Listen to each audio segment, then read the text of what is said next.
Welcome into the CHGO White Sox postgame show, presented by PointsBet. Use promo code CHGO when you sign up to get 2 risk-free bets up to $2,000. Welcome into Studio A of our CHGO offices here in the West Loop of Chicago. I'm the host of the CHGO White Sox postgame show, Sean Anderson. You can follow me on Twitter at Sean_W_Anderson. We got a full CHGO White Sox crew today. On my far left, it's Vinnie Duber. You can follow him on Twitter at Vinnie Duber. He's the CHGO White Sox beat writer. And the man in the middle is Herb Lawrence. Hello. You can follow him on Twitter at Ecknerwall23. He's the CHGO White Sox community leader. We are here after a doubleheader for the White Sox. They won Game 2 3-2 and lost Game 1 4-2. We are here to recap those 2 games, but first we have very, very important news to pass along to you.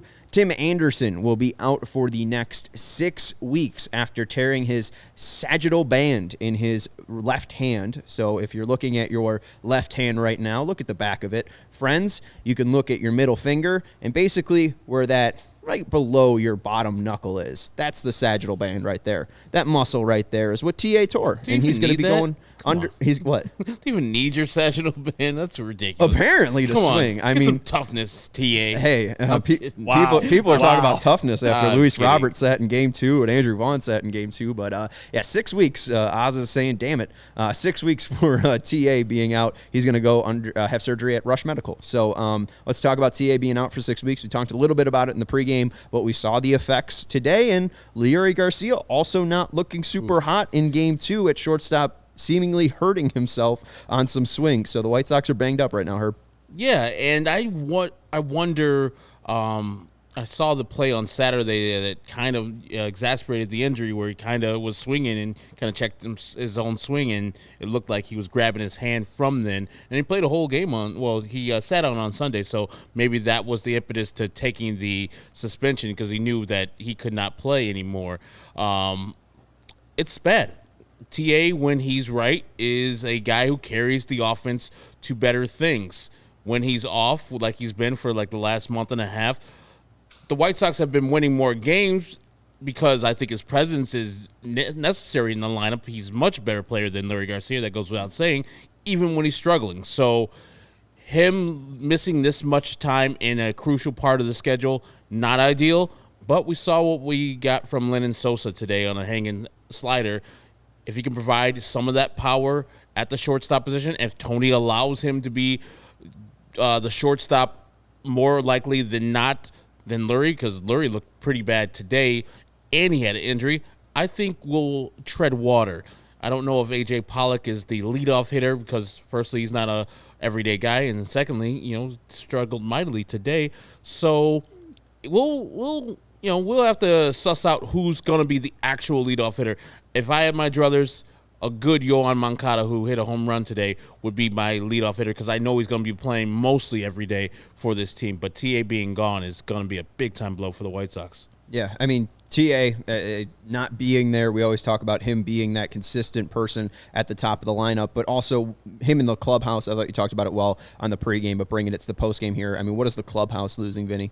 Yeah, I mean, and, Clark brings it up here. Losing TA is the gut check. It could very well be a gut punch, right? I mean, the way that TA is important to this team goes far beyond just being a 300-something hitter at the top of the lineup. I mean, it is his personality. You got to remember, the White Sox built their entire identity around this guy, whether it's the swagger that Rick Hahn talked about, after the trade deadline, whether it's the change the game marketing slogan that you see everywhere, the home run in the Field of Dream games, the bat flip heard around the world against the Royals. This guy is this team's, avatar, so to speak, and him going down is a real test to see if they can get that attitude back, because obviously that's what Rick Hahn said they needed to get, was some more swagger, some more attitude, the kind of thing they've shown in previous years when the wins were coming a lot more often than they were this year. Mm-hmm. If they're going to get it back, they're going to need to do it without the guy who provides the majority of it. So Tim Anderson has been described this year as, very much a leader on this team, a guy who even through all of the down feelings, let's call them, from all the losses that have piled up, has been bouncing around the clubhouse and making sure guys are continuing to be up and do the things they're supposed to do. I said it in the pregame show, and I'll say it again. From my vantage point in the press box, the day after, or the game after the trade deadline, on the day of the trade deadline, TA, I believe, got out to start the first inning of that game, but the White Sox did score some runs in the first inning of that game against the Royals. And what's TA doing? Standing on the bench in the dugout, holding the roof, yelling at all his teammates, whether they're in front of him in the dugout or out on the field. He drives the bus. He's the heart and soul of this team. And for him to not be part of these games over the next 6 weeks, which is the vast majority of the about 8-week pennant race that these White Sox are a part of, certainly at the moment, is going to be a big challenge to see if they're able to stay in it the entirety of those 8 weeks. Cade Boy loves your stash, and I think we all do. So just shout out to Vinny's stash. Talking about the actual production on the field, Tim Anderson, his first 40 games this year, had like an OPS over 860, right? It was one of his better 40-game stretches in his career. And the last 40 where he's hitting 576, his OPS, like that's one of the worst 40 games he's had over his career. And I think Jim Margulis pointed out at Sox Machine, in the last 39 games, Tim Anderson's had a slugging percentage of 290. Leary Garcia's had a slugging percentage of 290 as well. So they're getting the same production from both guys. And the lost swagger is something that is definitely not something that you can truly account for. You can see it in the clubhouse. You could see it, in a situation if, he's trying to rally the guys up in the clubhouse. But honestly, it's very, very important at this moment that somebody in that clubhouse step up and become that leader. We keep talking about, a leader showing itself and trying to figure out who's the real leader on this team, whether it's Jose Abreu leading by example, playing in every single game, whether it's TA going in and checking on all of the guys' work, like you were saying, whether it's Lance Lynn being that veteran presence in the pitching rotation, whether it be Johnny Cueto, who's telling guys to lift balls in LA, being basically a hitting coach, right? We're trying to look for a leader here. And I think this might be a good thing in some way, just because in the last 39 games, when Tim Anderson hasn't been performing, they had a better record when he was performing. They were 22-17 when he wasn't performing. They were 20-20 when he was performing. So I don't know. We might be overstating a little bit that TA is the straw that stirs this whole drink, because I think if someone stepped up and took the kind of, mantle here, or someone took the torch, I don't think the White Sox are going to be afraid to follow. You know what I'm saying? I just think that if Eloy steps up here and continues to mash like he is, or if your guy A.J. Pollock really turns into the leadoff hitter he was back in 2016, I think the White Sox are just going to be happy to have somebody who is out there leading and driving this bus. And we thought it was Jose Abreu, but it really hasn't seemed to be the case, because he's been performing since May, and this team still continues to flounder. They just lost their 23rd opening game of the series, or opening game of a series in the first game of this doubleheader. So, the TA injury, obviously important, but maybe you can find something here. Maybe it allows someone to step up. Lenyn Sosa hits a home run today in his first at-bat when he finally gets a start. Maybe it allows them to push some guys up and provide some new energy. We've seen this with the Cubs this year. I mean, Christopher Morel has been one of their better players. No one really expected him to be, but he came up and brought youthful energy to this team, and I honestly feel like they're kind of missing some of that. I mean, you're talking about, being bored through the first part of this game, being bored through the game one. I mean, maybe Lenyn Sosa bringing some youthful energy can change the tide here. I hope so. I hope that the win today was because of people we didn't expect to make this Major League team or to be part of this Major League team. We got great outing from Davis Martin, who no one knew before this season. And then Lenyn Sosa, who wasn't supposed to be part of this team, with his solo home run to start the game. And then Gavin Sheets with a nice insurance run in the 8th inning right there. He was supposed to be part of the team, but, not a big part of the team as he is this year. So maybe Lenyn Sosa, if he's given the opportunity, can provide a spark, an offensive spark that hasn't really been there for the middle of the infield for a long time. I mean, you could see Josh Harrison being the home run leader since June with his 6. It's 2 months worth of stuff, and he's the home run leader. That's ridiculous. Hopefully Lenyn Sosa takes that mantle. In his 14 home runs he hit in the Double-A in a short period of time, he's shown a lot of slug up there. What is upwards of the 600 slug? Or 500 slug in Double-A. So yeah, Double-A was 500. I think it was a little bit under 400, or a little bit under 500. If he brings that type of bat to the major leagues a little bit less, that will be a welcome addition. I don't know how his glove plays, but today he looked pretty solid in the infield. I would love for him to be the shortstop majority of the time, and then Josh Harrison being the second baseman, and Lurie Garcia playing his regular fifth infielder, fourth outfielder role, or fifth outfielder with Adam Engel out there. This team could use some youthful energy in there and a little pop in the lineup, and if he can provide it, more power to it. And this is another thing. Yeah, they have to find a way. There's no excuses. Tim is gone. Right. So there's no leaning on, hey, when this guy comes back, we're going to be shooting. That's like the White Sox mantra. No, Tim's not coming back until 6 weeks from now. Pretty much cash him. He's over for the year. That's what I would have the mindset. Like, we're not getting Tim back. That's all the guys in this room. It's a cherry on top if you so get him back. Let's just go. We have no one to wait for. It's just us. So let's go. It's very contrasting messaging from and I don't want to put this just on the White Sox because I feel like you hear this from all baseball players, but what is the immediate reaction when Tim goes down or when anybody goes down with a big injury? It's, well, someone's going to step up. Someone's got to step up and do it. And then what have we heard about the White Sox all year?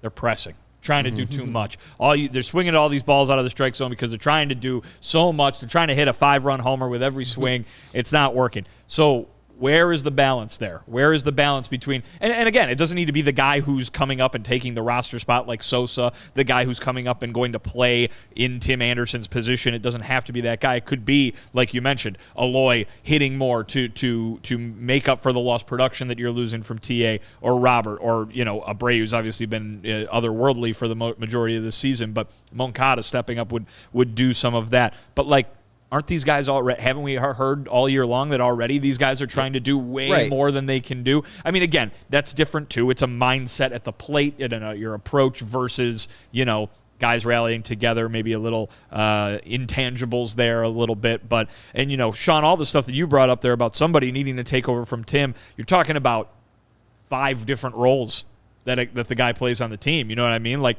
there's the leader in the clubhouse, which, by all accounts, he's doing a fine job of doing. But, then there's the leader through the production, the guy at the top of the lineup who's going to get the thing going. Being the leadoff hitter and setting the table is different from being a 300 hitter if you were just anywhere else in the lineup. So those are 2 different things right there. Those are big shoes to fill with Tim Anderson because he wears so many hats, as I keep going with the apparel-related metaphor. But it's definitely something that's not going to be easy for this team to do. And what is easy is for people to say, he hasn't hit that well the last month and a half. He hasn't hit that well the last 2 months. Good riddance. Bring in somebody who can do that just as well.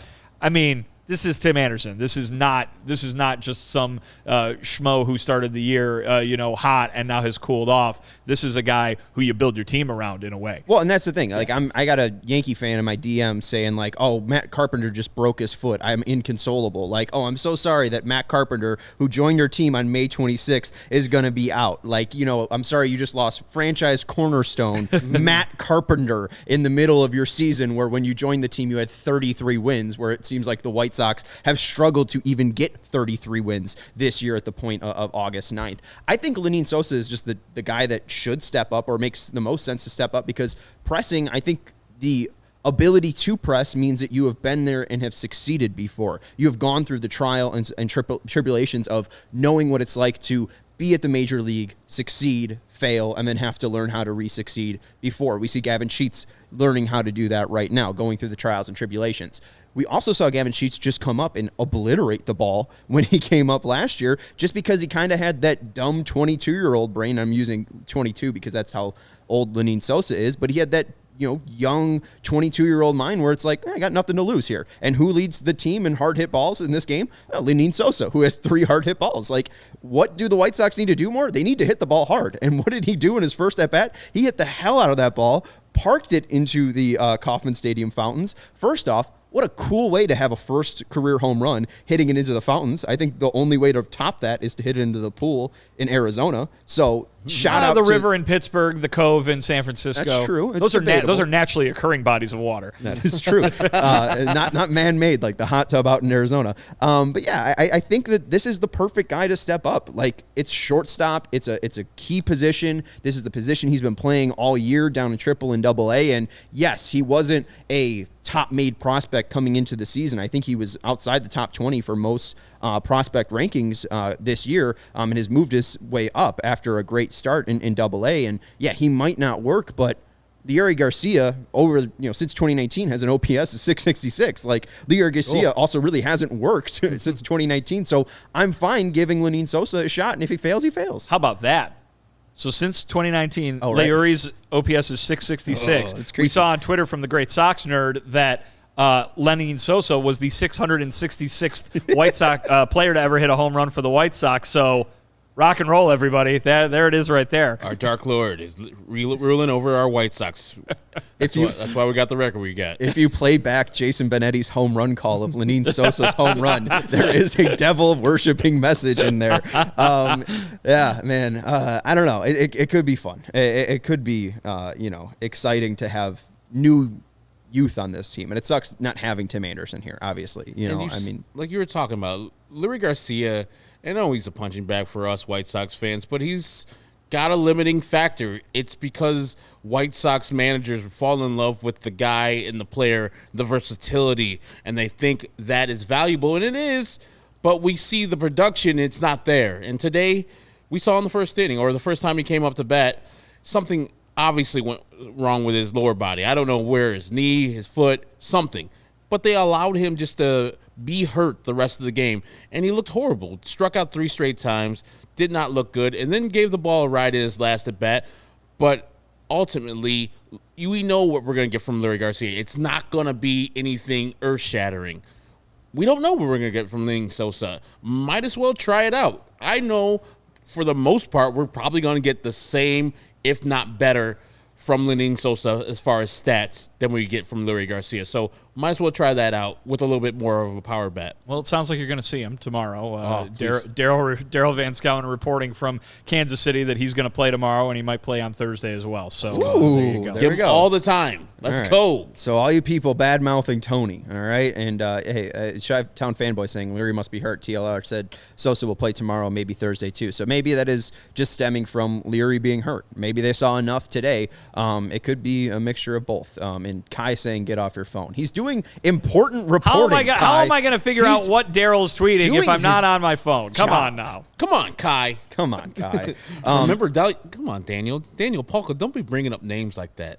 108 legend. Yeah, exactly. And Mets AAA legend. I think he's got like 15 home runs down there. That's been the number. And this is from James Fegan. He tweeted this out after, I think it was Sunday's win, or not tweeted it out, but it was in his article, and now updating this after the 2 games today. White Sox 39-42 since 2020 without Tim Anderson. So, basically 500. But it tells you what you need to know because, I mean... Certainly this year, that's not, deviating from the mean very much. But, in years past, obviously, that has been a dramatic difference. You do not want to be under 500, as White Sox fans well know from watching a team do that for a significant portion of this season. And Tim Anderson makes you better. There's no doubt about that. And how about this? When Tim Anderson can likely return, if you're going 6 weeks from today on Tuesday, that's Tuesday, September 20th. Where you start a 3-game series versus the Cleveland Guardians, then you got a 3-game series versus the Detroit Tigers, and then you get to the final 9 games, 3 games against Minnesota, 3 games against San Diego, and 3 games against Minnesota. So if TA does return in that 6-week timetable, you're going to get him for 4 in-division series. So you're going to get him back at the right time, and we talked to him about it a little bit in the pregame as well, just the extending of the season because of the lockout might end up helping the White Sox because Tim Anderson will be able to return and help them for some divisional games. You were alluding to maybe Sosa goes wild in this time that Tim's off and you can't take him off the field. You know Tim's coming back and he's going to be playing. So maybe that creates a good problem where Sosa is now installed into the second baseman and Tim's back to being shortstop. You have the developed player in the major league getting MLB at bats, and now he's going into a pennant chase, and then possibly a playoff game where he's been conditioned for major league pitching. He understands it, and he's getting the job done. And then you can kind of say, hey, Josh Harrison, Leury Garcia, it's been good, but this kid has been kicking ass. I got to ride the hot hand. Well, and a good problem, too, because then that allows you to play Josh Harrison elsewhere. Like if let's say, Yoan Moncada, he struggles versus right-handed pitching. If Josh Harrison is a better right-handed hitter, which he is, 686 OPS this year against right-handed pitching, if he's a better option at third base when you're going up against right-handed pitching, like maybe that extends your options. You have Sosa at second base, you have Harrison at third base, Anderson at shortstop, Moncada coming off the bench, Leary allowed to roam or rove wherever he wants. Like, it just creates depth, and depth has been a problem. It's the problem I wanted Rick Hahn to solve at the trade deadline, and obviously we know, Jake Diekman being the only addition then, they didn't solve that problem. And then immediately after the trade deadline, you see Tim Anderson go down, and now you're wondering how big of a problem was the Danny Mendick injury when it happened, because now, that injury causes more lack of depth, and if Garcia goes down, there's not another Lenyn Sosa to call up. It's probably Albert Sanchez that gets a call up, or maybe you have to go into some of the free agent bins here. Like Didi Gregorius just got let go of from the Phillies. Like, maybe you have to pick him up, right? No. But he's been hurt by the vaccine and hasn't been the same player. So I don't know. Anyways, yeah, he's really bad. I looked up stats for the last couple of years. Luis Garcia is actually a better hitter than Didi Gregorius in the last 2 years, which surprised me. Yeah, he seems to have lost all of his power and said that the vaccine has taken that away. So maybe. This is renowned scientific expert Didi Gregorius, correct? Yeah, isn't it Dr. Didi? Dr. Didi? Yes. Yeah, that's what I thought. Yes, indeed. The best way to support CHGO is to download the PointsBet app and use code CHGO when you sign up. If you do that right now, you get 2 risk-free bets up to $2,000. That's not it. If you make a $50 or more first-time deposit, you receive a free CHGO membership, which unlocks all the web content, and you'll even get a free shirt of your choice from the CHGO locker. Right now is a perfect time to take advantage of this offer. Getting a free CHGO membership is very important because you'll get access to Vinnie Duber's great written articles on allchgo.com. You'll get access to Jared Willis's and Ryan Herrera's Cubs coverage as well. You'll get all of the training camp coverage from our Bears team. You'll get all of the Blackhawks, Sky, Fire, Red Stars coverage as well if you become a member and join at allchgo.com. But if you use the PointsBet app, sign up using code CHGO. You'll get the CHGO membership, unlocking all that web content. You'll get access to our CHGO Discord, where you'll be able to talk to all of our CHGO personalities, and you'll get the free shirt from the CHGO locker. And it's a great time, too, because we have a brand new shirt, the size C shirt. So when he goes out to the mound on Thursday, you want the proper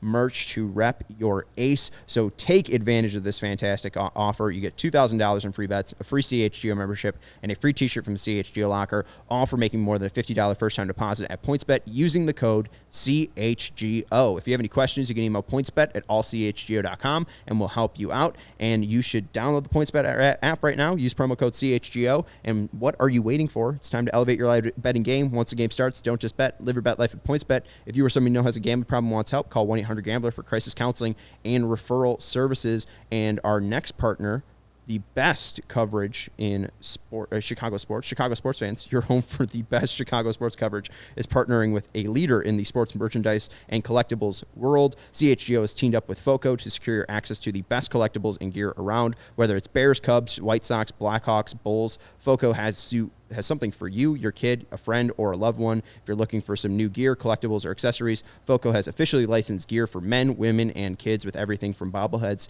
to swimsuits to Crocs. I think they have one of the most extensive lists of White Sox bobbleheads, a lot in the City Connect uniforms. They had 3 with, I think it was Robert, Tim Anderson, and Jose Abreu. If you're a big Dallas Keuchel fan, you can get the Dallas Keuchel Gold Glove bobblehead. So head over to FOCO.com. FOCO has you covered on the best Chicago merchandise of your favorite team. Head over to FOCO.com or click the link in the YouTube description below. And for all non-presale items, use promo code CHGO for 10% off. Again, at FOCO, FOCO.com, or click the link in the YouTube description below. All right. Do we want to talk about game 1 or game 2? Guess game 1? Yeah, let's start with game 1. White Sox lose 4-2. Brady Singer shuts them down. Another right-hander with a good enough slider to just really neutralize the White Sox bats. Herb, did you learn anything from game 1? No, it's just the same old that the White Sox usually do this year, where they don't provide any runs for. You could say that Lance Lynn giving up 4 runs in the innings that he's pitched is a bad outing. I wouldn't say that. I'd say it's just a mediocre outing. You expect more from him. I thought the pitch that Vinnie Pasquantino, what is it? Is it Pasquantino? Yeah, Pasquantino. Hit off him, the cutter inside, just didn't get inside enough, and we saw Pasquantino hit another home run in the second game. That's just his pitch. I mean, this is a young rookie, so now you understand that he can get the barrel inside to pitches and barrel it up, and that just wrapped around the fair pole there. So I don't too much blame him for that. Walking Salvi Perez in front of him might be the more egregious thing that I would look at. And then another 2-run home run late in the game. So 4 runs, you should be able to at least battle. And the White Sox did not the whole game. It was just a sad game where the offense didn't come through when they needed to. And so, like anything, it's just the same broken record as Vinny said. Same flat line going through the whole year. And flat line is a perfect explanation for what the White Sox offense has been. Even scoring 3 runs today in the second game. It's not anything that great shakes. You just had a good outing from the starting pitcher, and then the bullpen did its job. I just need this offense to wake up and concentrate a little bit more, execute a lot more when they have base runners on, and get more base runners on. As Steven pointed out, our first walk came 15 innings into this doubleheader. Well, that's piss poor. And thankfully for the White Sox, they don't combine the 2 18 innings, because then they would have gotten outscored 7-5 and lost both games, right? So, thankfully baseball doesn't work that way. I mean, you said, do you want to talk about game 1 first or game 2? You could put them together because the same thing happened in both of them.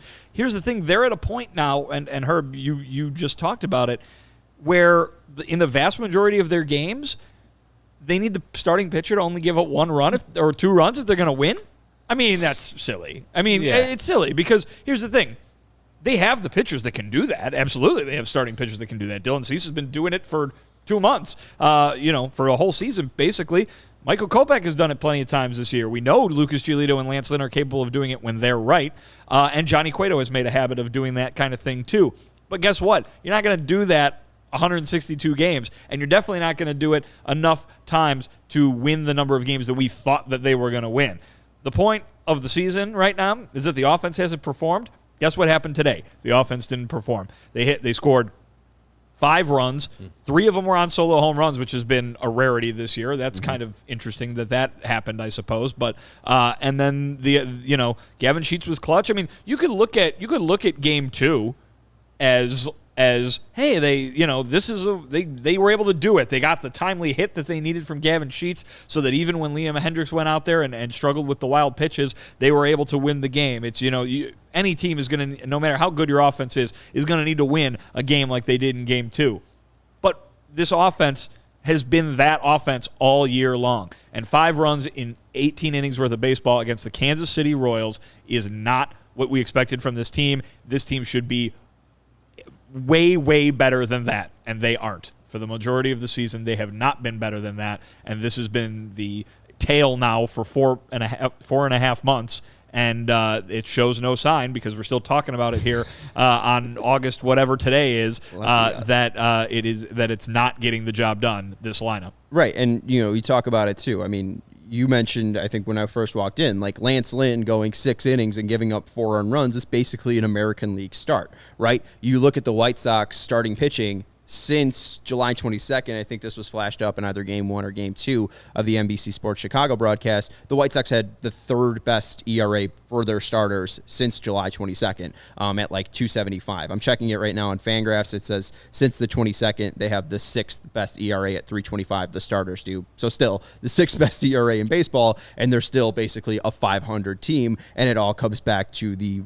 stupid offense that has only scored 60 runs since the 22nd. So again, it's just frustrating when Brady Singer goes out there and throws 71% strikes. Lance Lynn's out there, throwing 65% strikes, and somehow Lance Lynn gets hit around, and Brady Singer doesn't. And they're both not walking guys. They both have 1 walk. Brady Singer doesn't walk a single guy in today's game, and yet the White Sox can't find a way to either find the outfield grass or find the ability to have guys on when they're hitting home runs today. And the Josh Harrison one too. The longest at bat at that point of the game leads to a home run. Well, maybe you should do that more often. Maybe drawing out at bats should be a part of the White Sox MO, and it really hasn't been worked in by this coaching staff or by the players so far.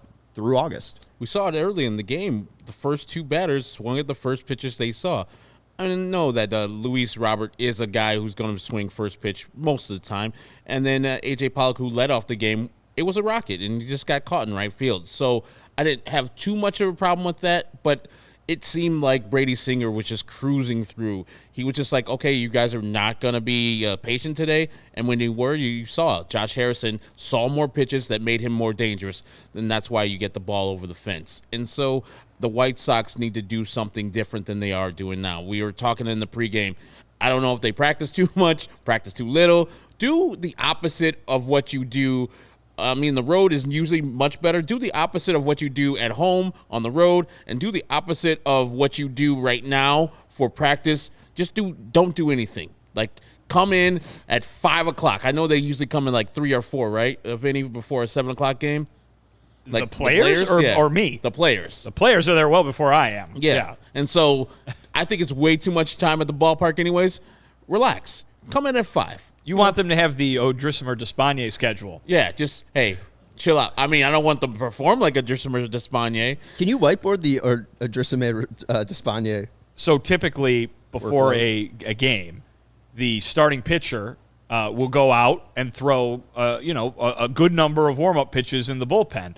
Usually go out there maybe half hour, or so before first pitch, and then right before the game starts, or right before the anthem, usually they make their way in, into the dugout so they can go out there and pitch. Odrisamer Despaigne would kind of go out there right before the game started. Like, he'd go like 10, 15 minutes before first pitch, throw a couple, and then walk right in. And so explains a lot. Yeah, the Odrisamer Despaigne schedule, you want the whole team to abide by that. Just one day, just come in and do something different.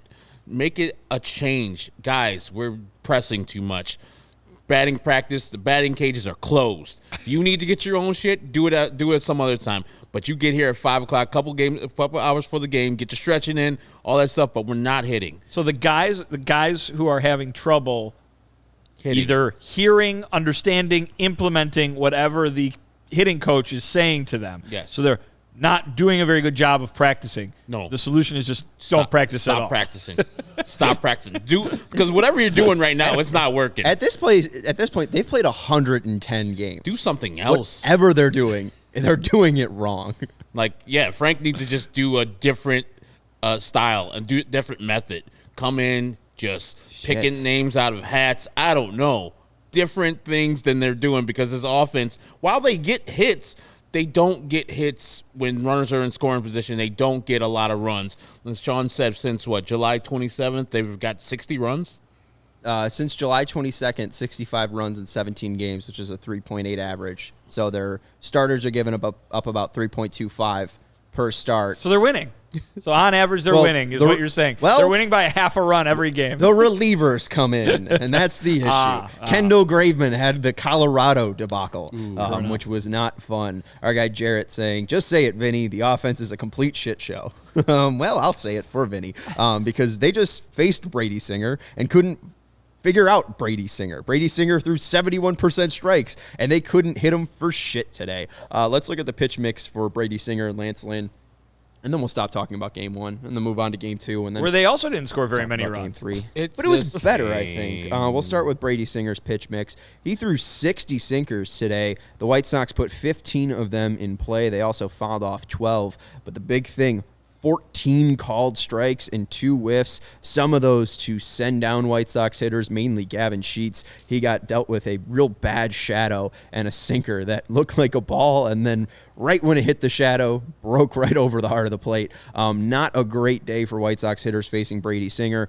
30% called strike plus whiff percentage. Their MLB average is 27%. So shout out to Brady Singer. I mean, he just comes in and throws strikes, and that's what he's done his entire major league career. And versus the White Sox, that's exactly what you need to do, because the White Sox are very, very aggressive, and if you're locating in the right place, you will limit hard contact. Brady Singer allows an average exit velocity today of 86.4. He got the job done for the Royals today. Lance Lynn, like Herb said, it wasn't a bad day. It was a fine day. 47% fastballs, 23%, or 47 fastballs, 23 cutters, 10 curveballs, 6 sinkers, and that was actually the pitch that I was wondering if he could get working. Maybe that would turn him around, because that was one of his better pitches last year, his sinker. His four-seam fastball, his cutter, and sinker were all negative run value pitches last year. His sinker is the one that's been hit it hard this year, and I think the main thing has just been location. A lot of it either over the plate or too inside, and he just kind of abandoned it today, only throwing it 6 times. So unsure of what's going on with Lenyn's sinker, and you can see from his four-seam fastball, 13 balls in play, and I think the average exit velocity on that was 88, so it wasn't that bad, but 13 balls in play. His cutter had an average exit velocity of 100 on 6 balls in play. So Lance Lynn did get knocked around a fair amount, but again, enough to put the White Sox in a position to win. You'll put yourself in a position to win if you drink Owen. It's only what you need. I first heard about it from Chicago Bears quarterback Justin Fields. It's a 100% plant-based protein shake that gives you the nutrition that works as hard as you do, and all their products are free of artificial ingredients. They're allergen-friendly, there's no gluten or dairy, and they're easily digestible. I just head to the Owen website, liveowen.com. That's LIVEOWYN.com, and it has a little goal. If you're looking to either have some healthy snacking be your goal, if you're looking for high protein and low sugar diet to be your goal, if you're looking for weight loss to be your goal, maybe you're looking for more probiotic smoothies, or maybe you're looking for some fitness and muscle recovery, liveowen.com has a quiz and will tailor their products for your lifestyle. And I think that it's a great place to start figuring out how to help your body live that plant-based life. Justin Fields lives it. He follows his plant-based diet. He highly recommends it. And obviously, he's made it to the NFL. What he's putting into his body has gotten him pretty damn far. Probably his athletics, his athletic genes helped him get there as well. But these are athletic genes. Those are athletic genes as well. Different kind of genes, though. Genes with a G. Gotcha. Those genes he's treating well with 100% plant-based protein shakes. And Herb likes the chocolate kind. We've tried the vanilla kind. We've tried the salted caramel kind. We've tried the strawberry banana kind. All very, very fantastic flavors. So go get only what you need. Owen and CHGO have partnered up to give you an awesome offer. You can get 20% off your first purchase at liveowen.com. And with code CHGO20, you can get 20% off your first purchase, again, at liveowen, LIVEOWYN.com. And you can join me and Justin Fields and try Owen. It's only what you need. And finally, got to let you know again about CHGO. Head over to allchgo.com. If you're looking to become a member, you get access to our great written articles by all of our staff. We got White Sox coverage, Cubs coverage, Blackhawks coverage, Bulls coverage, both soccer team coverage. Janice Scurio is out there at the Sky Game. I think they just finished up the regular season today. Herb's wearing the shirt. So if you're looking to get your Chicago sports coverage, head to allchgo.com. Become a member. Members get access to all the written articles. They get access to the CHGO Lounge, which is our CHGO Discord, which you can chat with all of us in. I know our guy Bob sent you a message because you were asking, what were White Sox fans expecting from the 2022 season? He had a very nice response in the CHGO Discord. So it's where, we're having conversations with you, Chicago fans. And then finally, probably most importantly, what people care about, you get a free shirt when you become a member. And we have a brand new shirt for White Sox fans as well. So if you're looking to support your ace on Thursday, head over to allchgo.com and become a member. Get access to those premium written articles, get access to our CHGO Discord, and make sure you get your hands on our fantastic, fantastic Chicago sport t-shirt designs at allchgo.com.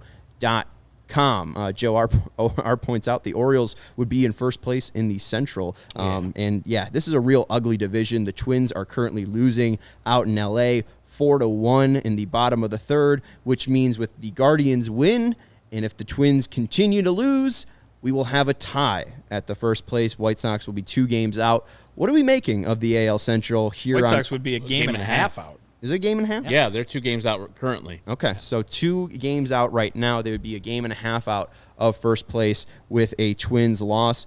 What do we make of the AL Central here on August 9th? No TA. I mean, it feels like the Twins are crumbling. The Guardians are sticking in it. Are we still saying the White Sox? Like, how would we define the White Sox? Sticking in it at this point? Failing? I mean, I don't... Division stinks. Yeah. Division stinks. No one's running away, and the White Sox are just holding water. They're just doing the same they've been doing all year long. And I am more afraid of the Guardians than I'm afraid of the Twins. I think the Twins are straight trash. They're not that good. They're top heavy. They have good stars in Byron Buxton, Correa, but no one on that Twins team other than those guys, I'm like, we're going to be in trouble with. With the Guardians, it's a lot of people. The pitching staff is real good. You saw what Tristan McKenzie did the other day with his 1-0 victory. They have Shane Bieber going out to the bump. I think he pitched today.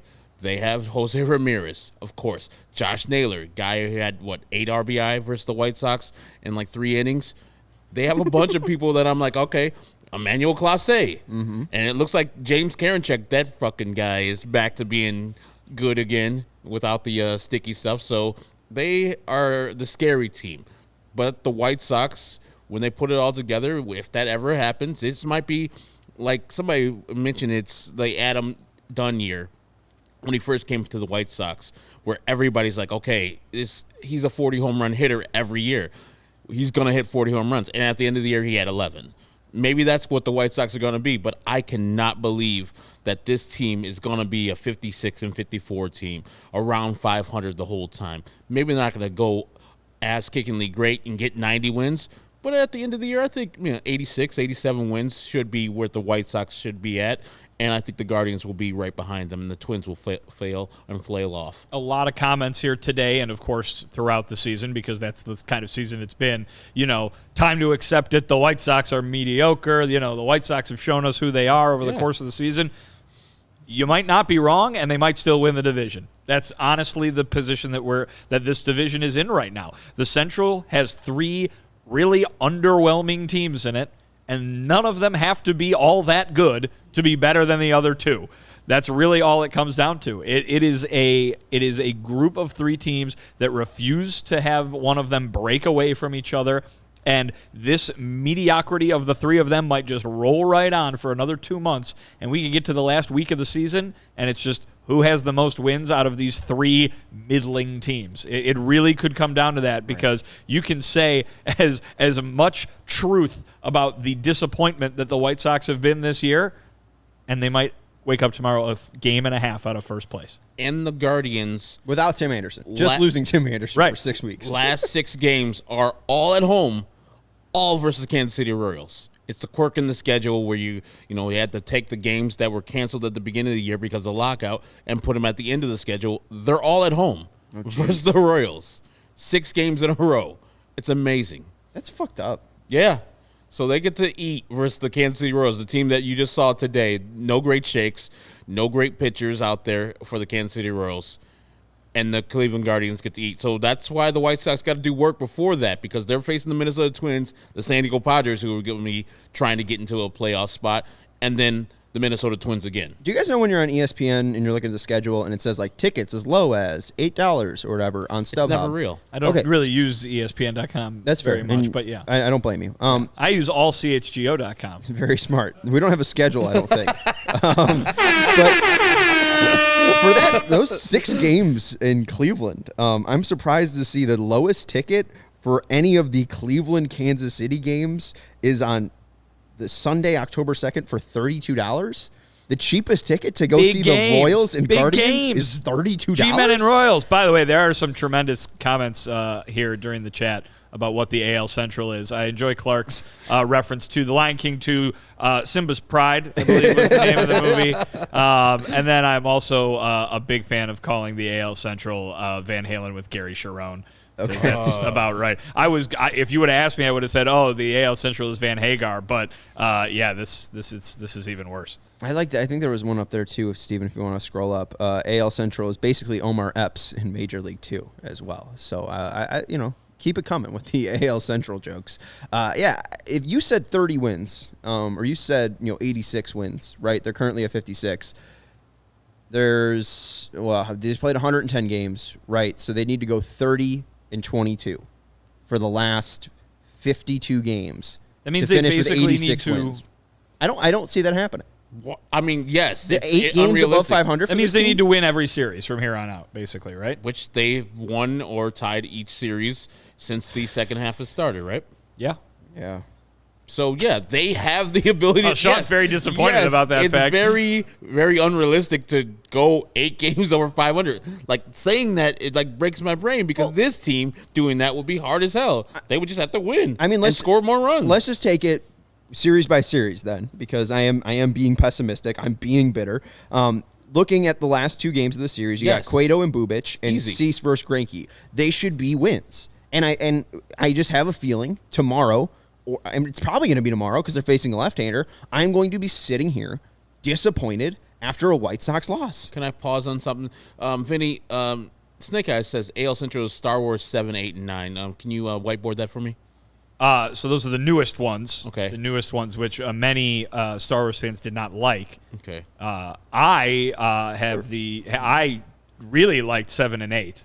I thought 9 was real bad, but I didn't. I really liked 7 and 8, which will probably be an unpopular opinion among some folks. I thought 7, 8, and 9 were better than 1, 2, 3. Ooh-wee. Oh yeah, I would agree with that. Yeah. So the AL Central is Phantom Menace. Yeah. Is Sure. Phantom 1, 2, 3 Menace and is Attack in of that the like Clones. Those are the ones Return that of the Jedi? No. those are- That's okay. 4, 5, 6. Yeah, come on. Herb, Those I'm are the just as lost first. as you are. Yeah, those are the first 2. Those are the first 3 movies to come out okay. chronologically, but Correct, those are the yeah. 4th in the Right. just the telling of the story. Okay. Yes. Yeah, because they told it in a So smart there you way. go. But yeah, I don't know.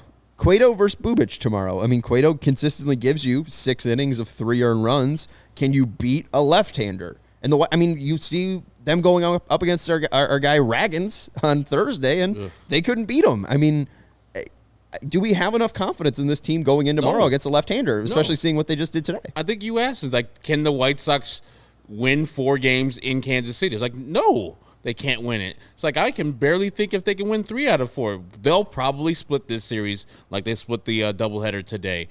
They'll go 2-2, somehow lose the Dylan Cease game when we're like dorming and we're like, here, okay, cool, let's get 3 out of 4 to Kansas City. And then Zach Greinke gets one of the Zach Greinke performances, and it's like 7 innings of 2 strikeouts and 1 earned run, and Dylan Cease gives up 2 earned runs, and the White Sox lose 2-1. You're like, son of a bitch, we're out here. We're out here, and then Dylan Cease breaks his earned run streak right there, and you're like, oh, God, we lost the goddamn Kansas City Royals when we could have taken the series from them. And then you're going to say the Tiger series on the weekend. Got to remember, Friday is Cascade night, so we never win on Cascade night. They've never had a Cascade night. Exactly. So They're undefeated on Cascade nights. They are undefeated on Cascade night, but the weekend coming back home, remember, they don't play well at home. Detroit is playing a little bit better. They're not as bad as the team we saw at the beginning of the year. So, yeah, winning 2 out of 3 should be the mark, should be, like, easy. But this team always makes it hard versus mediocre teams. What is their record versus teams under 500? Isn't it just around 500? And they play much better versus guys who are above 500. So, yeah, it's advantageous schedule, easy schedule down the line. 8 games seems impossible, but all they need to do is score more runs. Listen, we've been looking all year for this mythical turning point, right? And I think it might be coming this weekend because what would spark a team more than not having to see ads for the Cascade concert anymore? I don't know. I can't give you a serious answer. It wasn't a serious comment, so that's okay. I think they're going to be thrilled to stop seeing the Cascade commercials. Them pushing the Cascade. I play other people's Chicago native Cascade. Big Sox fan. Huge Big Sox fan. Cascade. I really think that everyone should check out the Cascade Christmas album. Real installation. How are they going to allow you play Much that better music? than LA Just Woman. a remix of Jingle Bells or something like that? Cascade Christmas, LA Women by the Doors. Do they allow Your hands are in the wrong spots. Do they allow you to bring in ecstasy into the ballpark? That's the music you got to listen to, or you got to have. You got to listen to that crappy music, so you got to have something mind-altering to at least enjoy that type of music. Is it possible that Cascade maybe gives the White Sox a pregame speech, and he turns into the Jason Hayward of the South Side? He just like Johnny Cueto was going to say, hit the ball in the air. He just remixes the Gipper speech. It's like win one for the Ricket Gipper. It's like, that's what I do. Now give me $1,000. Hey, it's going to happen tonight. You heard it. Is that Glenbard North or Alex Rude said Glenbard North alum or GBN alum? Is that Glenbard North? I don't know. Let me look. Or Glenbrook North? Both terrible. I know but he went out to like Utah when he was like after college, I think. Yeah, or after high school. Yes, so I think he's Glenbrook North. Glenbrook North, and then he went to BYU.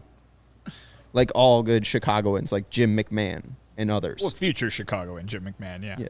Well, my friend. Anyways, I don't know. Do we have anything else to add to this? I think Cascade is probably the... Cascade's brought the show to a screeching halt. I think we could just end it on this. April 12th is a very important day. It's the day I said the White Sox are going to overtake August first 12th place. is even more important. What did I say? April. Oh, Yeah. My bad. August 12th is a very important day. I said that was the day the White Sox are going to overtake first place. And it's the Cascade Day, the day Vinny says the White Sox are going to turn the season around. So, you heard it here, folks. And what is the British kid? Vinny gets this right about the turnaround point for the Sox, puts him and his mustache on the Mount Rushmore of Chicago sports right now. We had to make a Mount Rushmore of Chicago sports right now. It's Vinny, Dylan Cease. Who else?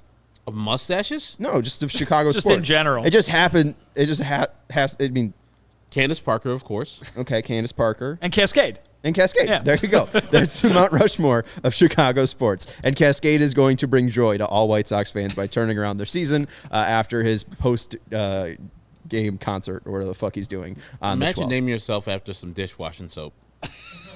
He said it wasn't even after like the mountain range. He moved out to the Cascade Mountain Range. Cascade Mountains are in Washington State.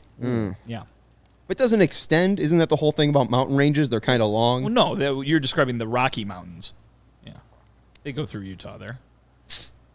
For a bit. I thought I read a little thing about it. I don't know. All right, whatever. He later, I have it right here. He did not take his name from the Cascade Range in the Pacific Northwest, as some fans cite. He took a stage name from a nature book when he saw a picture of a waterfall, and a coworker agreed Cascade, with a C, was a good choice, but then he changed the spelling, as we all know. Right. So, Right. all right. That's going to do it. I bet you he's watching right now, just crying. I mean, he's a huge CHGO White Big Sox Sox fan. fan. Big Sox fan. Huge. Karkovice, someone said. I appreciate that. Cascade Karkovice. If he was a true Sox fan, he would just also have an album name, Karkovice. But it would be with C's instead of K's. That's going to do it for the CHGO White Sox post-game show. That's Vinnie Duber. You can follow him on Twitter at Vinnie Duber. He's the CHGO White Sox beat writer. That's Herb Lawrence. You can follow him on Twitter at Ecknerwall23. He's the CHGO White Sox community leader. I'm Sean Anderson, the host of the CHGO White Sox post-game show. We hope the White Sox hit more home runs tomorrow versus Chris Bubich. We will be here for a 6:30 pregame show, and we will be joining you after for a CHGO White Sox postgame show. Hopefully the boys show up for Johnny Cueto. Again, the White Sox win game 2. They win that 3-2, and they lose game 1 4-2. We'll talk to you tomorrow. Thank you to Stephen Nicholas for his production, and thank you to Fleetwood Mac for their 1979 album Tusk. We'll talk to you tomorrow. Go Sox.